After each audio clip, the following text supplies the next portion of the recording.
ఒక ఆడదాని నువ్వే, ఎవరో ఒకరు వెధవరాలు ఇంట్లోకి వచ్చినప్పుడు నువ్వే ఒక ఆడదాని గుంటూ నువ్వే తిడితే రేపు పొద్దున్న మీ ఆయన చచ్చిపోతే.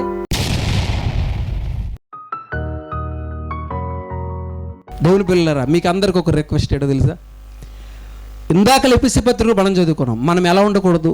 అజ్ఞానుల వలె ఉండకూడదు. వెధవరాళ్ళు మన ఇంటికి వచ్చారంటే మనం ఏం చేస్తున్నామండి? మీరు చెప్పండి. వెధవరాళ్ళు మన ఇంటికి వస్తే మనం ఏం చేస్తున్నాం? మనము కూడా వారిలాగే కుదండి చూస్తున్నాం. బైబిల్లో ఏముందో చూడండి. జకర్యా గ్రంథము 7వ అధ్యాయము 10వ వచనం.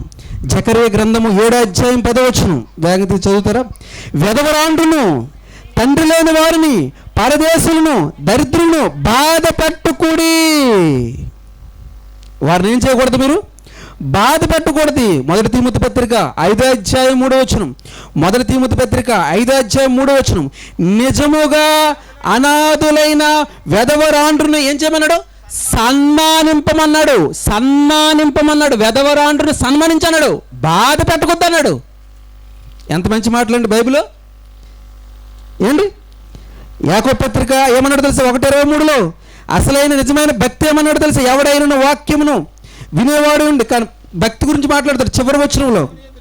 దేవుని ఎదుట దిక్కులేని పిల్లలను, వెధవరాండ్రును వారి ఇబ్బందులలో పరామర్శించాలన్నాడు. అండి బైబిల్ ఇది. వెధవరాలు ఎదురొస్తే వాళ్ళకి తిట్టండి, వెధవరాలు ఎదురొస్తే కొట్టండి, వెధవరాలు ఎదురొస్తే నష్టం జరిగిపోద్ది, వెధవరాలు ఎదురొస్తే ఎవడో చచ్చిపోతాడు, వెధవరాలు ఎదురొస్తే మీ ఇంట్లో ఏదో పెద్ద నష్టం జరిగిపోద్దని చిన్నప్పటి నుండి తల్లి పాలు పెట్టినట్టుగా ఈ అజ్ఞానపు మాటలు పెట్టేశారు. అందుకే వెధవరాలు వచ్చిందనుకోండి, చూడండి అందరికీ బాధే. కానీ బైబిల్ ఏమంటుందో తెలుసా? వెధవరాండ్రును ఏం చేయాలి? సన్మానించాలి అన్నాడు. ఎంత బాగా చెప్తుంది చూడండి. ఎంత గొప్ప బైబిల్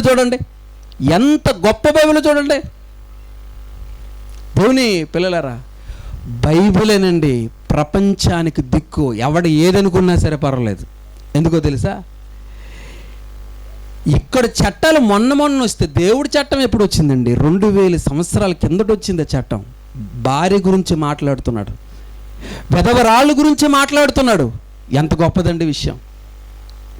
మీకు కూడా ఒక విషయం చెప్తున్నాను. ఏంటో తెలుసా? మీ ఇంటికి ఎప్పుడైనా వెధవరాళ్ళు వస్తే మాత్రం వారిని మీరు తిట్టకూడదు. వాళ్ళు మీరు తిడితే మీ దేవుణ్ణి మీరు తిట్టినట్టే. మా ఇంటికి ఎందుకు వచ్చేసావు, మా ఇంట్లో ఎందుకు అడుగు పెట్టేసావు, మా ఇంటికి ఎందుకు వచ్చేసావు, ఏదో ఒక పెనబోతమో సింహమో వచ్చేసినట్టుగా అంత బిల్డప్ ఎందుకు? ఒకరోజు ఒక అమ్మ ఇంట్లోకి రానంటుంది. ఎందుకమ్మ ఇంట్లోకి రానంటున్నావు అంటే, నేను రాకూడదు బాబు అంటుంది. ఎందుకమ్మా రాకూడదు? నువ్వు రామంటే రావట్లేదు. చెయ్యి పట్టుకొని బలవంతంగా లాక్కొచ్చి ఇంట్లో పెట్టా.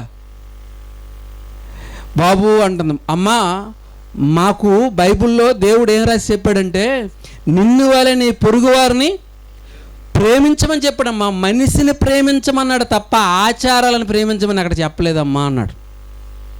మీరు మంచోళ్ళు బాబు, మేము మంచోళ్ళం కదా, క్రీస్తు మాకు నేర్పించాడు ఆ బోధ.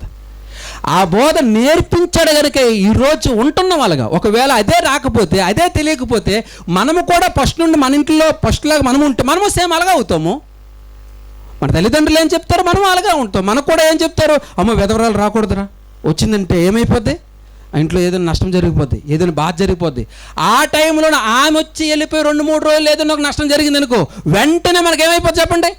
ఆవిడ వచ్చింది కనుక నష్టము జరిగిపోయింది అంటాం. ఎంత ఫాస్ట్గా అంటాం మనం. దేవుని పిల్లలారా, ఆలోచించండి మీరు. మనము ఇక్కడున్న వారందరితో చెప్తున్నాను, మన ఇంట్లోకి ఒక మనిషి ఎలా అయితే వస్తున్నారో, ఒక విధవరాలు మన ఇంట్లోకి వచ్చినప్పుడు ఆమెను సన్మానించి ప్రేమించాలి, కానీ అవమానం అనేది తేకూడదు. ఇది క్రీస్తు మనకు నేర్పించిన బోధ.